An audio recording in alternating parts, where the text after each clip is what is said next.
चलिए अगला question, MS Excel में एरिया चार्ट के संबंध में कौन सा कथन गलत है। तो देखिए अभी हमने एरिया चार्ट पढ़े हैं, तो यहाँ जो है देखिए स्टैक एरिया एक प्रकार का एरिया चार्ट है, ये तो सही है। 100% स्टैक्ड एरिया का एक प्रकार एरिया चार्ट है। यहाँ पे एरिया चार्ट जो है 3 रेखाओं का प्रयोग है, मतलब जो क्षैतिज हॉरिजॉन्टल, एक वर्टिकल होता है और एक डेप्थ होता है, ये तीनों का यहाँ पे सही है। परंतु यहाँ पे गलत बोल रहा है। तो एक एरिया चार्ट व्यक्तिगत मूल्यों को महत्व देते हुए कुल में से प्रत्येक मूल्य के अंशदान का प्रदर्शन करता है, ये गलत है। तो आपको 3 ये जो ऑप्शन है ये सही है, क्योंकि ये एरिया चार्ट के संबंध में सही है और ये गलत है। इंटरनेट पर उपलब्ध सॉफ्टवेयर यूटिलिटी का प्रयोग ब्लैंक की स्थिति का पता लगाया जाता है और उसे कंप्यूटर से हटाया जाता है। तो देखिए यहाँ पे इसका आंसर है स्पाईवेयर। अब स्पाईवेयर होता है कि स्पाईवेयर एक प्रकार का वायरस ही है, जो सॉफ्टवेयर है एक प्रकार का, जो कि निगरानी रखता है कंप्यूटर में जो भी एक्टिविटी हो रही है उसको, और थर्ड पार्टी को यहाँ पर शेयर करने का काम करता है। तो यहाँ पर हम स्पाईवेयर के बारे में विस्तार से जानेंगे। चलिए यहाँ पर जान लेते हैं हम स्पाईवेयर क्या होता है विस्तार से। स्पाईवेयर का मतलब सिंपल अगर देखें तो स्पाईवेयर का मतलब जैसे ये कंप्यूटर है, ठीक है, ये कंप्यूटर है, या फिर हम एक घर की बात करें, घर में क्या है, एक चौकीदार है, ठीक है। चौकीदार के बारे में हमको सारी चीज़ें पता है, ठीक है, हम उसके बारे में पूरी हिस्ट्री जानते हैं, तभी हम उसको जॉब में रखते हैं। और यदि कोई थर्ड पार्टी के द्वारा चौकीदार रखा गया है तो वो क्या करेगा, चौकीदार से जो है चौकीदार से कहेगा कि इस घर में निगरानी रखा जाए। तो यहाँ पे ये चौकीदार हमारे घर की निगरानी रखे, थर्ड पार्टी को हमारा जो है इन्फॉर्मेशन प्रदान करेगा। उसी प्रकार हमारे कंप्यूटर में कोई सॉफ्टवेयर डाला है, हमको पता है वो सॉफ्टवेयर सही है, ठीक, हमारे काम का है, परंतु वो सॉफ्टवेयर जो है हमारी जो भी इंफॉर्मेशन है, एक्टिविटी है कंप्यूटर सिस्टम की, वो थर्ड पार्टी को यहाँ पर शेयर कर रहा है। तो इस प्रकार के सॉफ्टवेयर को हम क्या बोलते हैं, स्पाईवेयर बोलते हैं। स्पाईवेयर मतलब जासूसी करने वाला सॉफ्टवेयर, ठीक है, तो इसलिए इसको जो है स्पाईवेयर बोला जाता है। अब स्पाईवेयर की हिस्ट्री ये देख लेते हैं।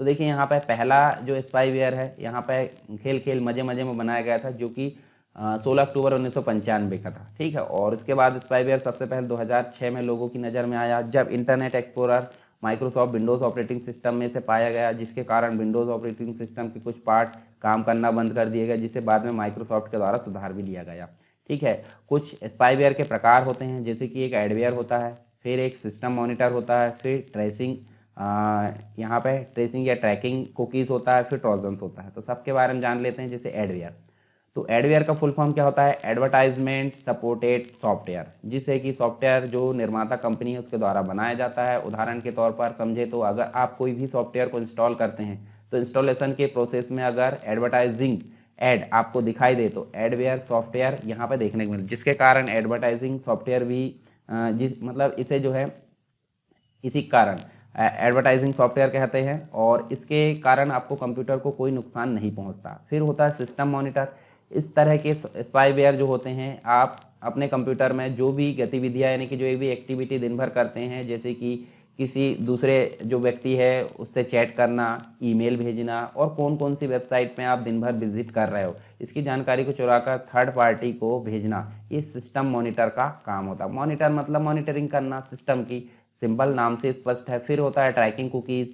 तो इस तरह के जो स्पाईवेयर, जैसे कि आप किसी जो वेबसाइट उसको ओपन करते हैं, जैसे उसके बाद पॉपअप मैसेज नहीं आता कि जैसे आप कोई वेबसाइट ओपन करते हैं पॉपअप मैसेज आता है, जैसे आप कभी कभी देखते होंगे वायरस है आपके कंप्यूटर में, रेड निशान, रेड अलर्ट आते रहता है मोबाइल में, इसमें लिखा होता है कि देखिए कुकीज़ को अलाउ करो भी आता है, ठीक है। एक तरह का स्पाईवेयर होता है जिसका उपयोग मार्केटिंग पर्पज़ के लिए किया जाता है, जो आपकी वेब एक्टिविटीज़ और सर्च एक्टिविटीज़ को थर्ड पार्टी मार्केटिंग एजेंसी को प्रोवाइड करता है। जब तो आपके पास जो है बहुत सारे ईमेल, बहुत सारे एसएमएस आते रहते हैं, जबकि आपने किसी को मोबाइल नंबर नहीं दिए, ना ही किसी को ईमेल आईडी दिए।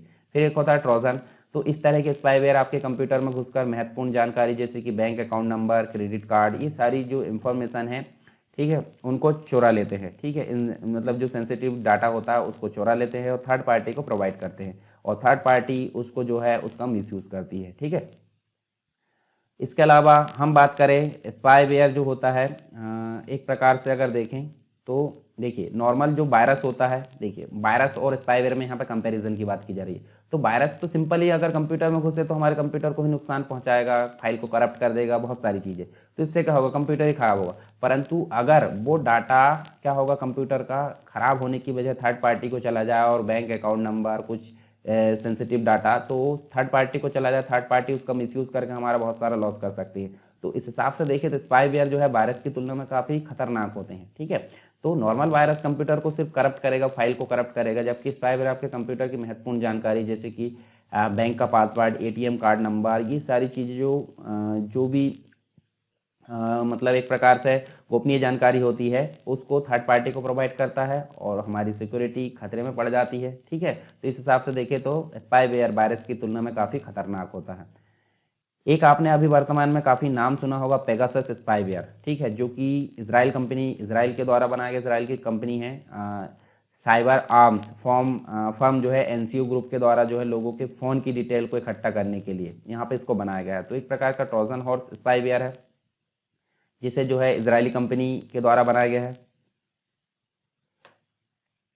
और यहाँ पे अगर पेगासस की बात करें, देखिए लोगों की जो फ़ोन डिटेल है जिसमें कि उनका टेक्स्ट मैसेज, कॉल डिटेल और आप कहाँ कहाँ गए और उसकी जो भी डिटेल होती है उसको निकाल कर यहाँ पे जिसने इसको बनाया है उसके पास भेजा जाता है। और ये किसके माध्यम से फैलेगा? हवा के द्वारा आपके मोबाइल को इन्फेक्ट करता है। यह एंड्रॉयड ऑपरेटिंग सिस्टम और एप्पल ऑपरेटिंग सिस्टम में आसानी से भेजा जा सकता है। काफ़ी न्यूज़ में भी है ये अभी, ठीक है।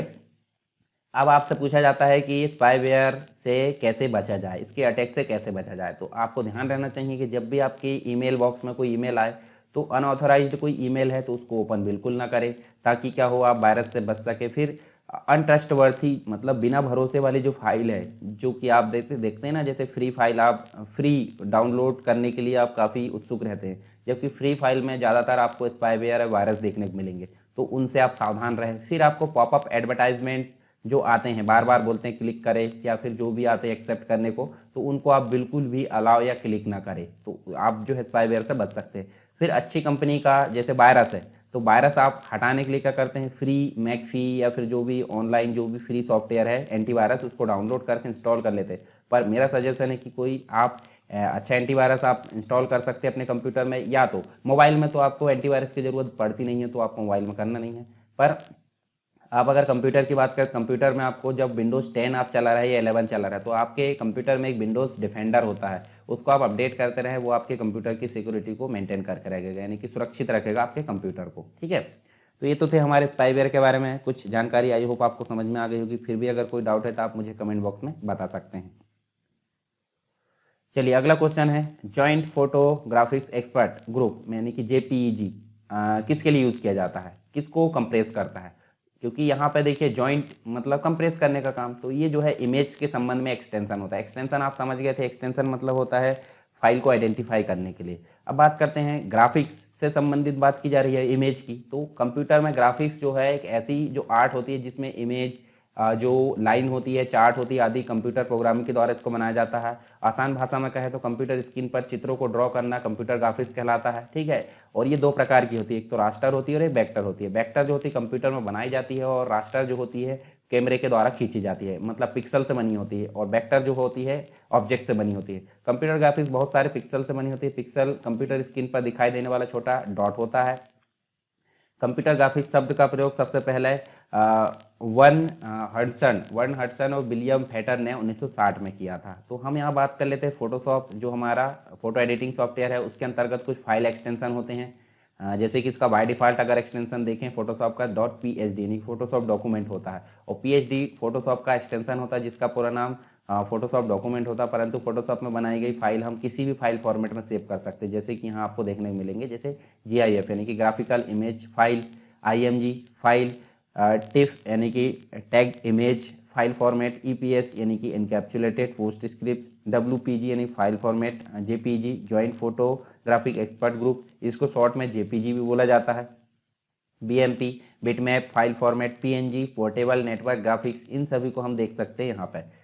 तो हम एक एक करके थोड़ी थोड़ी चीज़ें जान लेते हैं एक्सटेंशन के बारे में। GIF, तो GIF मतलब होता है ग्राफिक्स, इसका पूरा नाम होता है ग्राफिक्स इंटरचेंज फाइल फॉर्मेट, ठीक है।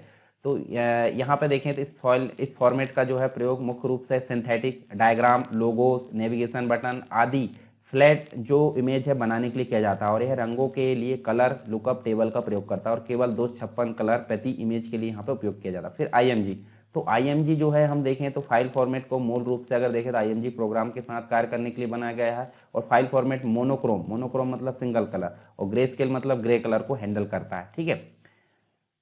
टिफ टिफ का मतलब होता है टैग इमेज फाइल फॉर्मेट, और इस प्रकार की जो इमेज फाइल है उसका प्रयोग जो है इस एक्सटेंशन .tif के साथ किया जाता है, इसलिए इसको जो है टिफ फाइल कहा जाता है। एक ऐसा फाइल फॉर्मेट है जिसे व्यापक रूप से प्रयोग किया जाता है, जैसे कि मैक है, यहाँ मैप नहीं है, मैक है, मतलब मैक मतलब जो होता है एप्पल का ऑपरेटिंग सिस्टम, विंडोज़ है, यूनिक्स है, इन सभी को सपोर्ट करता है। या RGB यानी कि रेड ग्रीन ब्लू, और CMYK यानी सियान मैजेंटा येलो ब्लैक, इन सभी कलर को सपोर्ट करता है। इस फाइल का जो आकार अपेक्षाकृत अधिक होता है, अर्थात ये फाइल अधिक मेमोरी का प्रयोग करती है।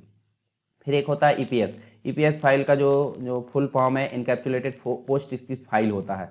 यह वह इमेज होती है जिनका प्रयोग ग्राफिक्स फाइल को रेंडर करने के लिए, रेंडर मतलब जैसे हम वीडियो रेंडरिंग करते हैं, एक्सपोर्ट करते हैं, उसी प्रकार यहाँ पे इसको यूज़ किया जाता है ताकि इनको किसी अन्य पोस्ट स्क्रिप्ट डॉक्यूमेंट में प्रयोग किया जा सके। EPS फाइल का मुख्य लाभ यह है कि इसका आकार उसकी गुणवत्ता में परिवर्तन किए बिना जो है परिवर्तित किया जाता है। जैसे वेक्टर इमेज की बात करें, EPS फाइल की आवश्यकता उच्च स्तरीय प्रिंटिंग यानी जैसे न्यूज़पेपर की बात करें, ऑफसेट प्रिंटिंग में इसका उपयोग किया जाता है। फिर होता है WPG। यहाँ पे देखिए इसका जो प्रयोग है वर्ड परफेक्ट द्वारा किया जाता है। इससे जो है पहले इसका प्रयोग वर्ड परफेक्ट 5.0 के साथ किया जाता है। इस फॉर्मेट की फाइल वेक्टर इमेज को सपोर्ट करती थी। फिर JPG मतलब जॉइंट, इसको JPEG भी बोला जाता है, यानी जॉइंट फोटोग्राफिक एक्सपर्ट ग्रुप। यह रास्टर ग्राफिक्स फॉर्मेट है। रास्टर मतलब होता है जैसे पिक्सल से बना होता है। डॉस, विंडोज़, मैकिंटोश, यूनिक्स के लिए जो है स्पेस की बचत करने के लिए किसी इमेज को कंप्रेस करती है। JPG फाइल को लगभग सभी सॉफ्टवेयर में इंपोर्ट किया जा सकता है। यह सबसे अधिक प्रयोग होने वाला इमेज फाइल फॉर्मेट है। जैसे हम कैमरा से, मोबाइल कैमरा से फ़ोटो खींचेंगे तो वो भी जो है JPG के मोड में, RGB कलर मोड में यहाँ पर उपलब्ध होती है। अतः इनको जो है प्रिंटिंग के लिए प्रयोग किए जाने पर इनका कलर मोड RGB और CMYK, हालांकि इसको साइज़ जो है जैसे हम कम करेंगे तो इसकी क्वालिटी भी कम हो जाती है। इसके अलावा PNG हम देखें तो पोर्टेबल नेटवर्क ग्राफिक्स होता है। यह इंटरनेट पर सबसे अधिक इस्तेमाल किया जाने वाला जो है फाइल फॉर्मेट है। ठीक है, GIF यहाँ हम देखें तो की तरह GIF मतलब जो ग्राफिक्स इंटरचेंज फाइल फॉर्मेट देखें इसकी तरह 8 बिट कलर को सपोर्ट करता है। और यहाँ देखिए दोष रहित इमेज कंप्रेशन का अर्थ क्या होता है, एडिटिंग के दौरान अपनी क्वालिटी नहीं खोती, इसलिए इसको दोष रहित बोला जाता है। PNG में ट्रांसपेरेंसी के कई ऑप्शंस होते हैं, PNG 24, PNG 32, इन सभी की देख सकते हैं। अच्छा, GIF की तुलना में अधिक एडवांस होती है। फिर एक होती है बिटमैप। ये माइक्रोसॉफ्ट विंडोज़ का मानक रास्टर होता है, मानक रास्टर फॉर्मेट। BMP फाइल को विंडोज़ के पेंट ब्रश प्रोग्राम में तैयार किया जाता है और इसका प्रयोग विंडोज़ के वॉलपेपर के भांति भी किया जा सकता है। विंडोज़ बिटमैप फाइल जो होती है इसके लिए एक निश्चित कलर पैलेट का प्रयोग किया करती है जिसे परिवर्तन नहीं किया जा सकता, और इसको जो है परिवर्तन करने पर स्क्रीन बॉर्डर के रंगों में परिवर्तन हो जाता है। इसका मतलब कि किसी इमेज को भी BMP फाइल फॉर्मेट में परिवर्तित करने पर जब उसे किसी विंडोज़ एप्लीकेशन में इंपोर्ट किया जाता है तो परिणाम स्वरूप इसके कुछ रंगों में रंग जो है प्रतिस्थापित यानी कि एक दूसरे से रिप्लेस हो जाते हैं। तो ये तो थे हमारे कुछ फाइल एक्सटेंशन इमेज से संबंधित कंप्यूटर ग्राफिक्स हमने जाने। आई होप आपको समझ में आ गया होगा। चलिए अब यहाँ पे देखते हैं 1991 से शुरू किया गया फिनलैंड विश्वविद्यालय में लिनक्स टोरबेल द्वारा कौन सा ओपन सोर्स प्रोग्राम बनाया गया था। तो ये एक ऑपरेटिंग सिस्टम था जिसका नाम था लाइनेक्स। तो यहाँ पर लाइनेक्स हम देख सकते हैं। डॉस का मतलब होता है डिस्क ऑपरेटिंग सिस्टम, यूनिक्स भी एक ऑपरेटिंग सिस्टम है, विंडोज़ भी एक ऑपरेटिंग सिस्टम है। तो लाइनेक्स हम देख सकते हैं। देखिए 30 वर्ष, लगभग 30 वर्ष के पहले यहाँ पर देखिए यहाँ पर बेल लैब में जो है जो लिनक्स टोरबेल्ट है, लिनक्स टोरबेल्ट उन्हीं के नाम पर जो है इस सॉफ्टवेयर को बनाया गया था। हिस्ट्री आप यहाँ देख सकते हैं। तो 1991 में लिनक्स टोरबेल्ट ने, जो कि स्टूडेंट थे यूनिवर्सिटी ऑफ हेलेंसी की, टोरबेल्ट ने लाइनेक्स को एक फ्री मिनिक्स OS का ओपन सोर्स अल्टरनेटिव के तौर पर बनाया था, जो कि एक दूसरा यूनिक्स क्लोन था जिसे मुख्य रूप से एकेडमिक सेटिंग में इस्तेमाल किया जाता था। ठीक है, और डॉस की अगर बात करें, डॉस का पूरा नाम माइक्रोसॉफ्ट MS डॉस मतलब माइक्रोसॉफ्ट डिस्क ऑपरेटिंग सिस्टम, जो कि क्या था, कैरेक्टर यूज़र इंटरफेस था, और यहाँ पे इसके बारे में आप पढ़ सकते हैं। ठीक है, यूनिक्स की बात करें तो यूनिक्स भी एक ऑपरेटिंग सिस्टम है, परंतु ये जो है पेड वर्जन होता है। और यहाँ पे यूनिक्स जो है पहले 1960 में डेनिस रिची द्वारा डेवलप किया गया था। डेनिस रिची वही पर्सन है जो कि C लैंग्वेज को बनाने वाले हैं। ठीक है, इसके अलावा विंडोज़ की बात करें तो विंडोज़ का सबसे पहला वर्जन देखिए, अगर मैं बात करूँ, एक कमेंट देखा था मैंने जिसमें बोला गया था कि विंडोज़ 95 मैंने बताया था, विंडोज़ 95 कब लॉन्च हुआ था? 1995 में, ठीक है ना, उसके नाम से इसको 95 बोला गया। परंतु अगर विंडोज़ के वर्जन की बात करें जो कि 1.0 था, सबसे पहले वो लॉन्च हुआ था 1985 में। तो आपको कंफ्यूज नहीं होना, 95 अगर बोला जाता है तो 1995 में, और ये 1.0 बोला जाता है तो क्या बोला जाएगा? 1985। फिर उसके बाद 1.0 मतलब 2.0, 3.0, 3.1, उसके बाद 95 आया, फिर 4.0 आया, फिर 98 आया। इस प्रकार ऐसे वर्जन बढ़ते गए और वर्तमान में आपको विंडोज़ 11 देखने को मिलेगा। तो 1985 में क्या आया था? 1.0 आया था, ठीक, माइक्रोसॉफ्ट के द्वारा बनाया गया, और GUI यानी कि ग्राफिकल यूजर इंटरफेस है। चलिए नेक्स्ट क्वेश्चन यहाँ देखते हैं, which of the following is the art and science, मतलब एक ऐसी कौन सी कला है, जो कौन सा विज्ञान है जो कि वेब पेज के अंतर्गत जो भी चीज़ें होती है उसको हाई रैंक प्रदान करने का काम करती है। तो एक ये चीज़ होती है SEO यानी कि search engine optimisation. Search engine optimisation होता क्या है? इसका पूरा नाम है, देखिए SEO पूरा शॉर्ट नाम है और इसको पूरा नाम सर्च इंजन ऑप्टिमाइजेशन। एक ऐसी तकनीक है जिसका इस्तेमाल एक वेबसाइट करके एक वेबसाइट के पोस्ट को जो है सर्च इंजन पर जो है मतलब गूगल पर नंबर 1 रैंक हासिल की जाती है, ठीक है। तो ये हमको देखने को मिलता है सर्च इंजन ऑप्टिमाइजेशन। फिर यहाँ बात की जा रही है CPS का फुल फॉर्म, करेक्ट फॉर्म क्या है? CPS मतलब होता है कैरेक्टर पर सेकेंड, ये प्रिंटर में यूज़ होता है, ठीक है, जिसके बारे में हमने देखे थे, ठीक। इसके बाद यहाँ देखिए MS वर्ड में देखा जा रहा है, ये देखिए कैप्स को जो है मतलब एक प्रकार से लोअर केस से यहाँ पे कैपिटल करने की बात की जा रही है 2016 में, ठीक है। 2016 2019 सब में सेम होता है। तो कौन सी स्टेप है? पहले तो हम वर्ड ओपन करते हैं, MS वर्ड हमने ओपन करे और यहाँ पे हम देखते हैं, जैसे हम लिख देते हैं यहाँ पे SSW एजुकेशन, ये हमने लिखे। और हमने कैसे फॉर्मेट में लिखे आपको दिख रहा है, यहाँ पे हमने लिखे हैं फर्स्ट कैपिटल है, बाकी क्या है? स्मॉल है। तो हमको जाना कहाँ है? हमको होम टैब में जाना है। होम टैब में जाने के बाद फ़ॉन्ट के अंतर्गत देखिए आपको जो दिख रही है यहाँ पे चेंज केस। तो ध्यान रखिए, होम टैब में गए, फिर आपको फ़ॉन्ट में गए, फ़ॉन्ट में चेंज केस में गए, और आप यहाँ 5 प्रकार से चेंज कर सकते हैं, अपर केस, कैपिटलाइज, इस बार टोगल, सेंटेंस केस, इन प्रकार से आप यहाँ पे चेंज कर सकते हैं। तो यदि मैं बात करूँ यहाँ पे, तो देखिए यहाँ पे क्या बोल रहा है? On the home tab in the font group, ये तो होगा नहीं। फिर सेलेक्ट द टेक्स्ट, देखिए पहले आपको टेक्स्ट को सिलेक्ट करना, पहले मैंने क्या करा था? टेक्स्ट को सिलेक्ट, तो 1 नंबर में क्या आ गया? B, ठीक है, मतलब यहाँ पे B पहले आ गया। उसके बाद क्या करना है? On the home tab, home tab में जाना है, तो होम टैब में जाना है यानी कि ए दूसरे में आ गया। फिर click on toggle case option, तो फिर C, तो BAC मतलब सेकंड नंबर का हमारा राइट आंसर होगा। फिर निम्नलिखित में से कौन सा इंडेंट MS वर्ड में रूलर के दाईं ओर दिखाई देता है? तो MS वर्ड में फिर से चलते हैं। MS वर्ड में देखिए, ये देखिए इसको कहते हैं लेफ्ट इंडेंट और इसको कहते हैं राइट इंडेंट। तो दाईं तरफ जो दिखेगा राइट इंडेंट कहलाता है और बाएं तरफ जो दिखेगा लेफ्ट इंडेंट कहलाएगा। तो यहाँ पे आंसर हमारा क्या होगा? राइट इंडेंट होगा, ठीक है। फिर MS वर्ड में सेक्शन ब्रेक का उपयोग खालिस्तान डॉक्यूमेंट को विभाजित करने के लिए किया जाता है। अब डॉक्यूमेंट कोई भी आकार का हो, अगर ब्रेक करने की बात है, जैसे इंसर्ट में हम पेज ब्रेक करते हैं, ठीक है, ये देखिए पेज ब्रेक, पेज के अंतर्गत पेज ब्रेक, और एक लेआउट में भी आपको पेज ब्रेक दिखता होगा, देखिए ब्रेक में। तो पेज किसी भी आकार का हो, आपको ब्रेक करने तो देगा वो, मतलब आप ब्रेक कर सकते हो, कोई भी आकार का पेज हो ब्रेक कर सकते हो। तो यहाँ पे किसी भी आकार के पेज को हम क्या कर सकते हैं? ब्रेक करने का काम कर सकते हैं, ठीक है। इसके अलावा देखिए, which of the following represent the complete steps to use wild character to find and replace in MS Word। तो देखिए फाइंड एंड रिप्लेस के लिए आपको सबसे पहले कहाँ जाना पड़ेगा? फाइंड एंड रिप्लेस के लिए आपको, जैसे मैं इसको सेलेक्ट करता हूँ, और सबसे पहले आपको कहाँ जाना पड़ेगा? होम टैब के अंतर्गत जो नेविगेशन है इसमें जाएंगे हम, कहाँ पे? एडिटिंग के अंतर्गत, और यहाँ पर जाएंगे एडवांस फाइंड में हम क्लिक करेंगे, और फिर इसके बाद यहाँ पर जो भी टाइप करना है वो करेंगे, और मोर ऑप्शन में जाएंगे तो हमको देखिए यहाँ पे बिल्ड वाइल्ड कार्ड ऑप्शन मिल रहा है, इसको टिक करेंगे।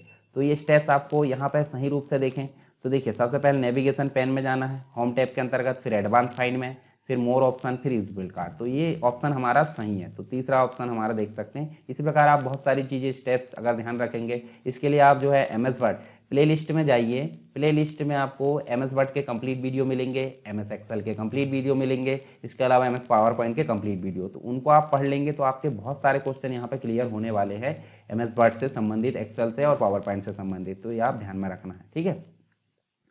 चलिए अगला देखते हैं इम्पैक्ट प्रिंटर आर। देखिए प्रिंटर दो प्रकार के होते हैं, ठीक है। एक तो होता है इम्पैक्ट प्रिंटर और एक होता है नॉन इम्पैक्ट। इम्पैक्ट प्रिंटर वो होते हैं जो कि स्ट्रोक करके प्रिंट करते हैं, यानी कि आवाज़ करते हैं, नॉइजी होते हैं, तो नॉइजी तो इसका आंसर हो गया। और नॉन इम्पैक्ट प्रिंटर मतलब जिसके अंतर्गत लेज़र प्रिंटर आ जाते हैं, इंकजेट प्रिंटर आ जाते हैं, और इम्पैक्ट प्रिंटर के अंतर्गत आपको डेजी व्हील आ जाते हैं, ठीक है। इसके अलावा आप देख सकते हैं बहुत सारे प्रिंटर इसके अंदर, लाइन प्रिंटर, ड्रम प्रिंटर, ठीक। ये सारे प्रिंटर आपको देखने को मिलते हैं इम्पैक्ट के अंतर्गत। तो ये काफ़ी आवाज़ करते हैं क्योंकि स्ट्रोक करते हैं।